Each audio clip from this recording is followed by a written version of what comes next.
વિદ્યાર્થી મિત્રો, આજે આપણે ભણવા જઈ રહ્યા છીએ ડિટર્મિનન્ટ વિશે. સૌથી પહેલા તો ડિટર્મિનન્ટ કોને કહેવાય એ સમજીએ. ડિટર્મિનન્ટ્સ એટલે બે સીધી રેખાઓની વચ્ચે લખેલા નંબર્સ. જેમ કે આ બે સીધી રેખાઓ કરી મેં, એમાં હું નંબર્સ લખીશ, જોજો તમે. A, B, C અને D. આ ABCD કોઈ પણ નંબર્સ હોઈ શકે. ઇંગ્લિશમાં કહીએ તો રિયલ નંબર્સ, ગુજરાતીમાં કહીએ તો વાસ્તવિક સંખ્યાઓ હોઈ શકે ABCD. હવે સમજો, ગમે તે રીતે નંબર્સ આડાઅવળા લખવાના નથી. A અને B, C અને D તમે જોશો તો એક લાઈનમાં છે. એમ બીજી લાઈન જોશો તો A અને C, B અને D. હવે એને નામ આપી દઈએ આપણે કે જો આડી લાઈન હોય AB અને CD જે તમે જોઈ રહ્યા છો, એને શું કહેવાશે? તો આડી લાઈન જે છે AB, એનું નામ આપણે આપી દઈએ. એને નામ છે રો. બરાબર? તો આ પહેલી રો, પ્રથમ રો. અને આ C અને D જે રોમાં છે એને પણ રો જ કહેવાય. પણ કઈ રો? તો કે દ્વિતીય રો, બીજી રો. ચલો, આવી રીતે તમે રો સમજી ગયા કે જે આડી લાઈન હોય એને રો કહેવાય. અને ઊભી લાઈન જેમ કે આ A અને C લખેલા છે તો એને કહીશું કોલમ. તો પહેલી કોલમ A અને C, બીજી કોલમ A અને D, આ બીજી કોલમ B અને D, સોરી B અને D. તો AC અને BD બંને થઈ કોલમ, AB અને CD બંને થઈ રો. હવે આગળ જઈએ તો ડિટર્મિનન્ટની અમુક એક ચોક્કસ કિંમત તમને મળે. ધારો કે મારે એ કિંમત શોધવી હોય તો કેવી રીતે શોધી શકાય? ચાલો એ પણ જોઈએ. ફરી વખત હું લખી દઉં. ડિટર્મિનન્ટ A, B, C અને D, ચાર આંકડા લખ્યા. આ ચાર આંકડા મેં જેમ શરૂઆતમાં કહ્યું તેમ કોઈ પણ નંબર્સ હોઈ શકે છે, પ્લસ માઇનસ કોઈ પણ સંખ્યા હોઈ શકે. હવે જો મારે આનો ઉકેલ શોધવો હોય, આનો જવાબ શોધવો હોય, એનો મતલબ કે આની કિંમત શોધવી હોય, તો સૌ પ્રથમ કામ શું કરીશું? આપણે A નો ગુણાકાર D જોડે કરીશું. ઇંગ્લિશમાં કહું તો multiply A and D, A અને D નો ગુણાકાર. એટલે આ જે મેં AD લખ્યું છે એ ખાલી જોડે લખવાના નથી, એ એમનો ગુણાકાર છે. A ગુણ્યા D, A multiply by D. અને વચ્ચે નિશાની આવે માઇનસ. આ એની ફોર્મ્યુલા જ છે.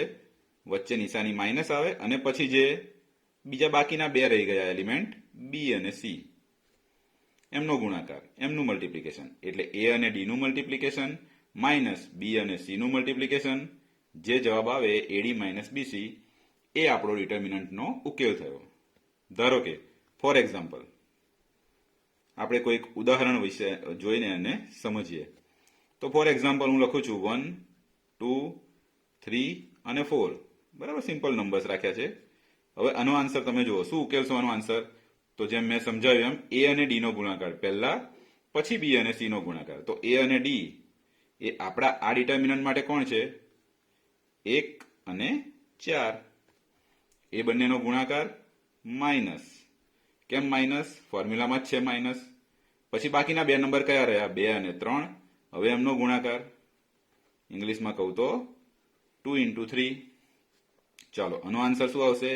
4 1 ઝા 4, 4 એકા 4, માઇનસ 3 દુ 6, 3 2 ઝા 6, 4 માઇનસ 6.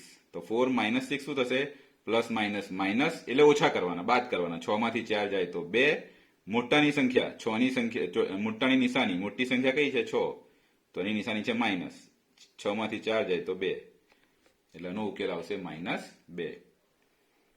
ઓકે, આટલું તો આપણને ખબર પડી ગઈ. હવે થોડુંક આપણે આગળ જઈએ. જો બે રો અને બે કોલમ વાળો ડિટર્મિનન્ટ આપણે જોઈ લીધો, એનો જવાબ આ પ્રમાણે આવે. તો હવે તમે આગળ જોશો ને તો 3 રો અને 3 કોલમ પણ હોઈ શકે, 4 રો 4 કોલમ બધું જ હોઈ શકે આગળ. હવે જેમાં 2 રો અને 2 કોલમ આવે તો આવા ડિટર્મિનન્ટનું એક સ્પેશિયલ નામ છે, એનો એક ક્રમ છે. હવે એનું નામ શું છે? તો એના ક્રમથી એ ઓળખાશે determinant of order 2.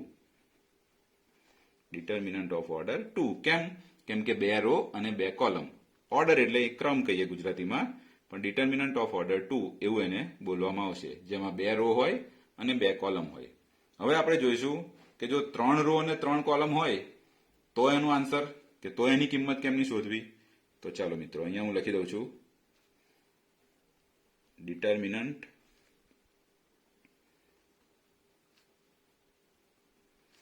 Of order 3. Determinant of order 3. જેવો 3 લખ્યા તમે સમજી ગયા હશો, 3 રો અને 3 કોલમ આવે આમાં. ફોર એક્ઝામ્પલ, ધારો કે હવે હું લખું છું, જુઓ. આગળ આપણે તમે જોયું એમ ફરી એકવાર જોઈ લઈએ. મેં કયા નંબર્સ લખ્યા છે? A, B, C, D. હવે જ્યારે હું 3 રો અને 3 કોલમની વાત કરીશ ત્યારે A, B, C, D, E, F, G, H, I આવી રીતે લખું એના કરતા જો આપણે ગણિત ભણતા હોય, મેથેમેટિક્સ ભણીએ છીએ, તો આને કંઈક પ્રોપર નંબરિંગ કરીએ કે પહેલી રો અને પહેલી કોલમનો એલિમેન્ટ ઘટક એટલે એને A11 કહી દઉં. પહેલો નંબર શાના માટે છે? રો માટે, અને બીજો છે કોલમ માટે. એટલે A11 એવું નહીં બોલવાનું, A11. બીજો નંબર લખીએ તો A12 અને ત્રીજો નંબર લખીએ તો A13. 1, 1 અને આ 1 જે પહેલા 1 દેખાય છે એ રો માટે, 1, 2 અને 3 એ કોલમ માટે છે કે ભાઈ પહેલી રો અને પહેલી કોલમ એટલે 1, 1. પહેલી રો પણ બીજી કોલમ એટલે 1, 2. પહેલી રો અને ત્રીજી કોલમ એટલે 1, 3. ચાલો હવે બીજી રોમાં આવીશું ત્યારે શું લખીશું આપણે? A21, A22 અને A23. કેમ કે બીજી રો છે એટલે પહેલો નંબર જો 2, 2, 2 જ રહેશે. પણ જો પહેલી કોલમ હોય તો 1, બીજી કોલમ હોય તો 2, ત્રીજી કોલમ હોય તો 3. અને એવી જ રીતે A31, A32 અને A33. તો ઓર્ડર 3 એનો મતલબ કે 3 રો અને 3 કોલમ હશે. કોઈ પણ ડિટર્મિનન્ટ તમે જ્યારે લખો એ ઓર્ડર 2 હોય કે ઓફ ઓર્ડર 3 હોય, બરાબર? બંનેમાં એ ધ્યાન રાખવાનું. ઓર્ડર 2 લખ્યો હોય તો 2 રો અને 2 કોલમ.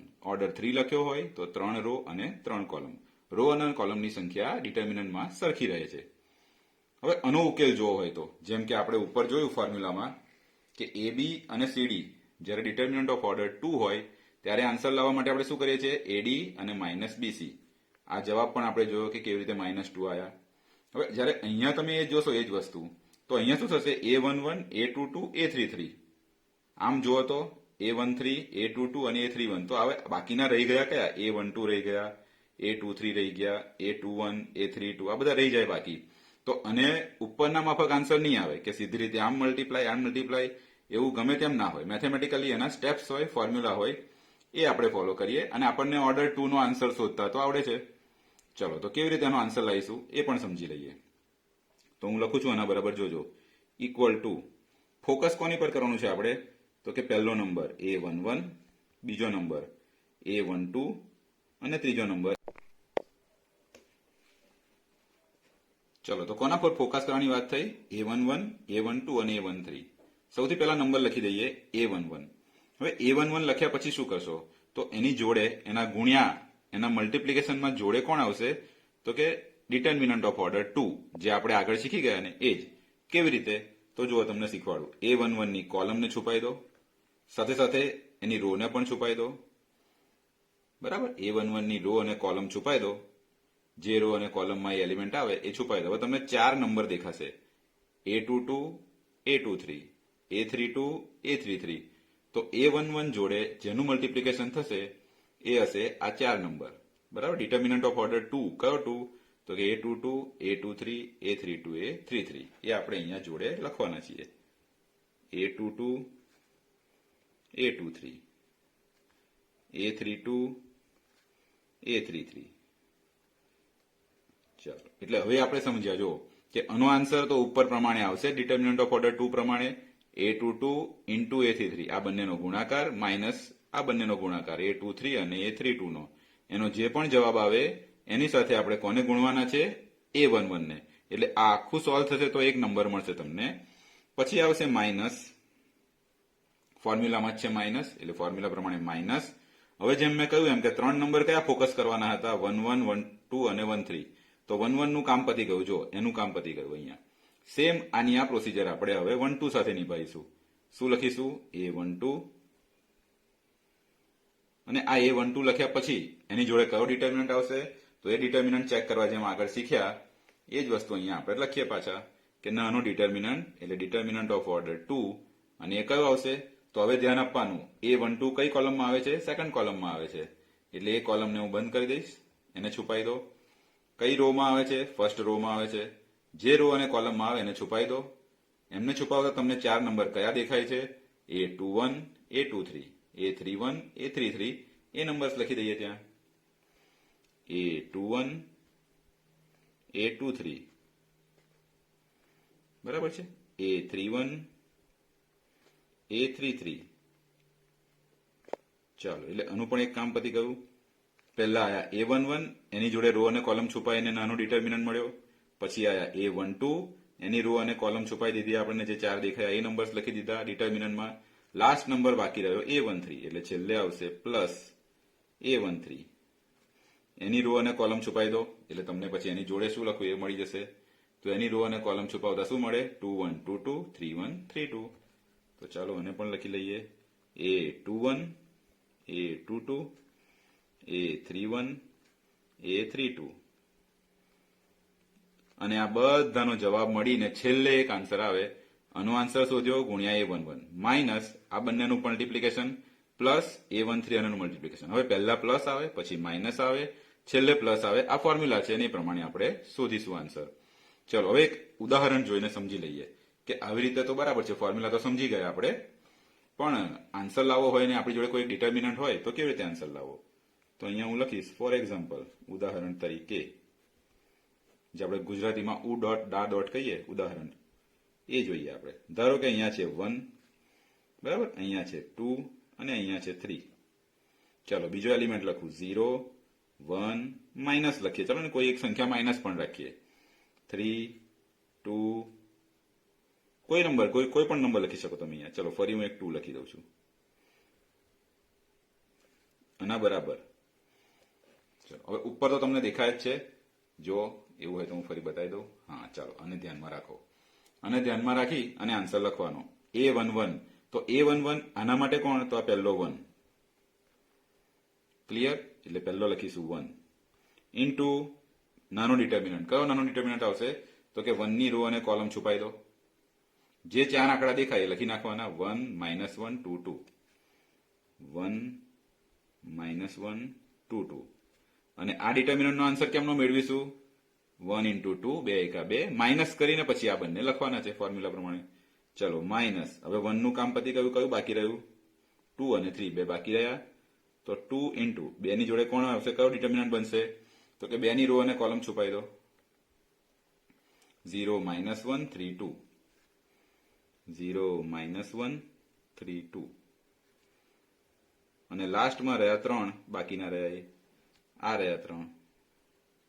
તો એની જોડે કયો ડિટર્મિનન્ટ આવશે? એની જોડે ડિટર્મિનન્ટ જે આવશે એના માટે એની રો અને કોલમ છુપાઈ દો. કયા 4 આંકડા દેખાય છે? 0 1 3 2 0 1 3 2. હવે જો તમને આ કદાચ એવું લાગે કે સર થોડું ફાસ્ટ જાય છે, સમજણ નથી પડતી, તો આ વિડીયોને રિપીટ કરીને પોઝ કરીને શાંતિથી જોજો એટલે તમને આ મેથડ કમ્પ્લીટલી સમજાઈ જશે. કોઈ વાંધો આવશે નહીં. ચાલો હવે આનો ઉકેલ જોઈએ. ફાઇનલ આન્સર શું આવે? તો કે આ 1 ઇન્ટુ, હવે જોજો એક રીત આપણે અહીંયા ફિક્સ કરીએ કે જે પણ ડિટર્મિનન્ટનો આન્સર લખીશું, આ 3 છે, એમને કૌંસમાં લખીશું, બ્રેકેટમાં. જેમ કે 2 એકા 2 તો એને હું કૌંસમાં લખીશ. બરાબર? માઇનસ. કઈ માઇનસની નિશાની? તો ફરી એકવાર જુઓ, આ માઇનસ ક્યાંથી લખ્યા સરે? માઇનસ લખ્યા છે આ ફોર્મ્યુલા ઉપરથી. A × D કર્યા, વચ્ચે માઇનસ જે આવે આ ફોર્મ્યુલાના છે, સૂત્રમાં જ માઇનસ છે, B × C. ચાલો હવે એ પણ અહીંયા લખવા માંડીએ આપણે. કયા છે માઇનસ? કોણ આવશે? 2 અને -1. તો 2 અને -1 નો ગુણાકાર -2.